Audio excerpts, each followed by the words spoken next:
Welcome back. Speaker of the Bayelsa House of Assembly, Honorable Ibrahim Ngobere, has given reasons for resigning from the People's Democratic Party, along with majority of the state lawmakers. Ngobere spoke exclusively to Arise News shortly after leading members of the State Assembly to the Government House, where they officially resigned from the party.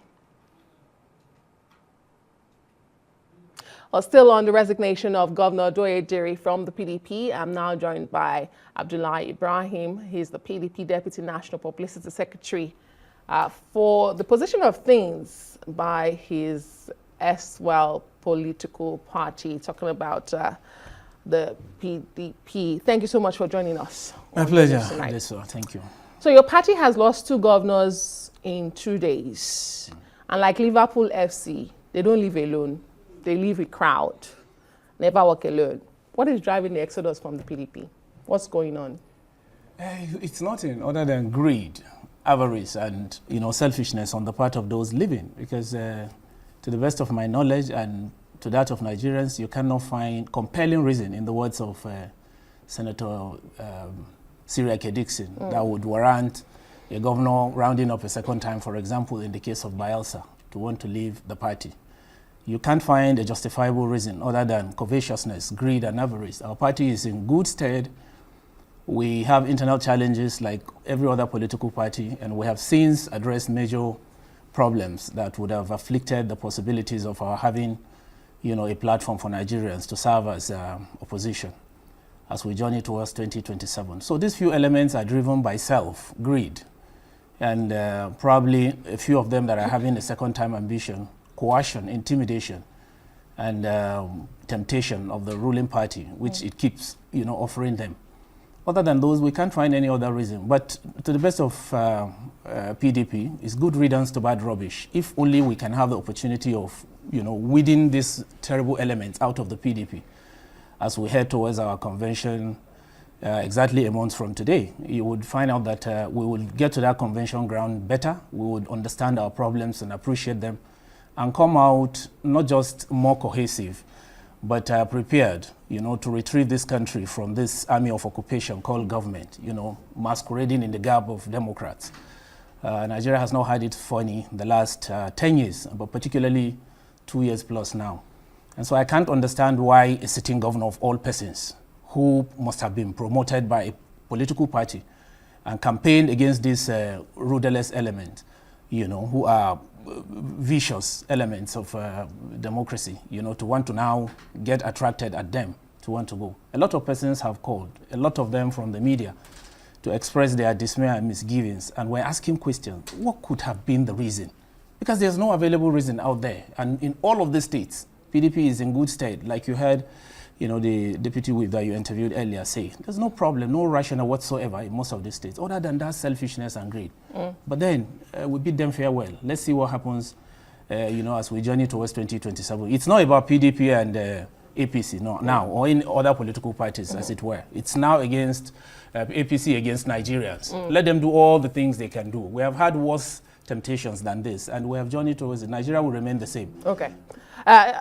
You seem not perturbed that you're losing governors and political grassroots law politicians in these states, and yet you sound confident going into the 2027 election. Where's this confidence coming from? Because even members of your party are beating their chest that more governors will defect, and you're down to about 6 or 7 the last time I counted. The PDP has never had that few number of governors in power. You dismiss them as though governors don't count. No, I couldn't have said so. What I meant is that they are not the only... Is that good riddance to bad rubbish? Yeah, for those who have left. Including governors. I repeat it, governors good riddance, including the ones who want to leave. It is better for them to leave so we can have a political party called PDP. Some of them were not, none of them was a governor when PDP was formed. There has to be a political party before you became governor. And you were attracted by this party. You came on that platform and you were sold, to Nigerians. It wasn't any one of them's name that was on the ballot. It was the PDP.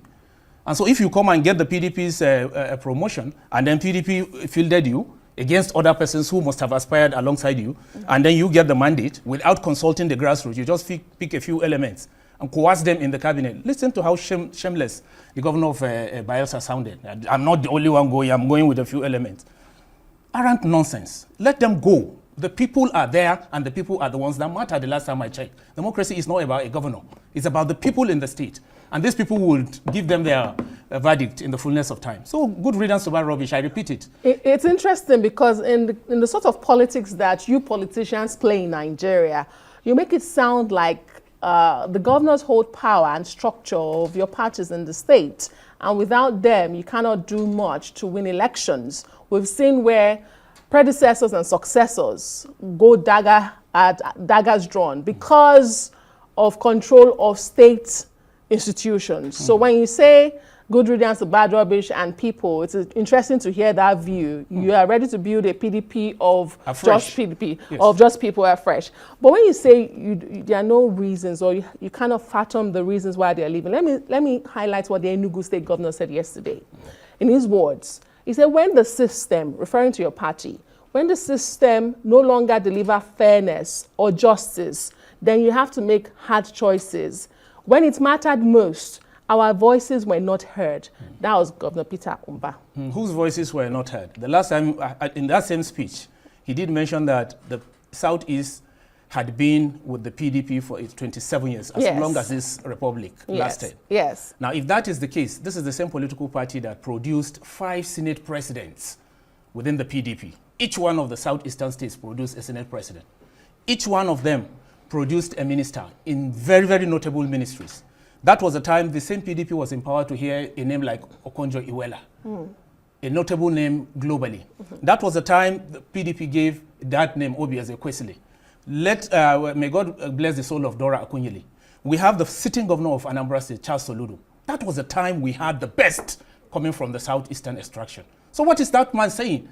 A fortnight ago, this is the same person that was telling you that he wants to be the leader of the region, promoting a non-entity, you know, for national secretary, who was not in the race.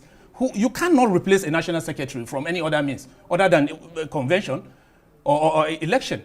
And this man was not dead. You are claiming that he needed to resign. No, you don't need to resign by our constitution to go and aspire for any political. I ran for the governorship of Kebbi State. I am today the Deputy National Publicity Secretary. And I ran for that race in 2023 on this same capacity. Why was nobody making case on my own case? And there are many other instances to cite as example. You insisted you want the leadership of the Southeast. And then that is the reason you are coming up, a pedestrian reason. All along we had always known. Let me tell you this one. For the 4 years we have been in PDP, I am one person telling you here, I have not seen the face of Peter Mba in the PDP at meetings, whether in NEC or any other assembly of the PDP at the national headquarters, for almost 4 years today. Now, if he was elected in 2023, let him come and tell us what he has done for the PDP to keep PDP together. These are people who have not provided inspiration or leadership for this party. You are saying that the PDP has not provided leadership. I thought you are the custodians of this party in your respective states. One would have expected you as governors to provide the leadership. If you cannot provide desired leadership, then you have failed. It's an admission of failure on their part. Leadership is a business of facing problems and finding solutions. And you're abdicating, going to find sanctuary. Let him go also. We have not seen anything about him to give us the loss of sleep. Okay. The only disappointment I have is for the former governors of the same Enugu state, to come around him and be speaking in the manner they are doing. We've seen Sullivan Chime, we've seen Buruburu, who has reduced himself to a PA, a former governor, a former member of the National Assembly, literally carrying a bag for a sitting minister today in Okay. How shameless. All right, Mr. Ibrahim, before I let you go, just yesterday, Nigerians also witnessed your party unable to decide on a lawyer, in the suit challenging your elective national convention scheduled for next month. We don't even know if that is still holding. We're sure it will hold. That aside. And then you have this gale of defection. But you're sounding confident. I mean, how do you convince Nigerians that the PDP that cannot decide which lawyer to use and to keep its people in its party is ready to lead Nigeria again? How do you convince Nigerians? Where are you building from? What next in all of these states for the PDP?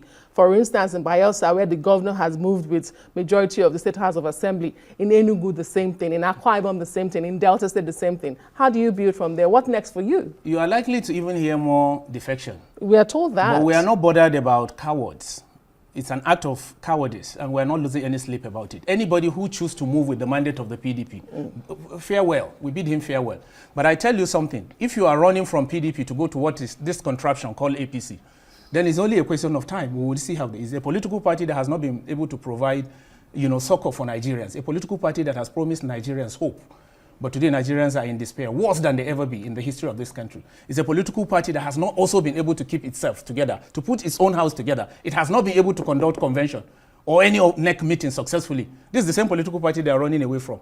Go and ask Nigerians in the street whose responsibility it is to determine who will govern them in 2027. So we are not bothered. If we go to the poll in 2027 without one governor, Nigerians will decide whether they are comfortable with what they are receiving today or they want to have a change. All right, but the APC has conducted a NEC recently where they adopted the president as a candidate, and your governors that have defected have also praised the economic realities of Nigerians, saying that the APC is doing well. Well, Mr. Ibrahim, we do wish you the best. Thank you very much. Time will tell, as they say, what will happen next. Mr. Ibrahim here is the National Publicity, Deputy National Publicity Secretary of the People's Democratic Party. Thank you for your time. Thank you so very much, Adesha.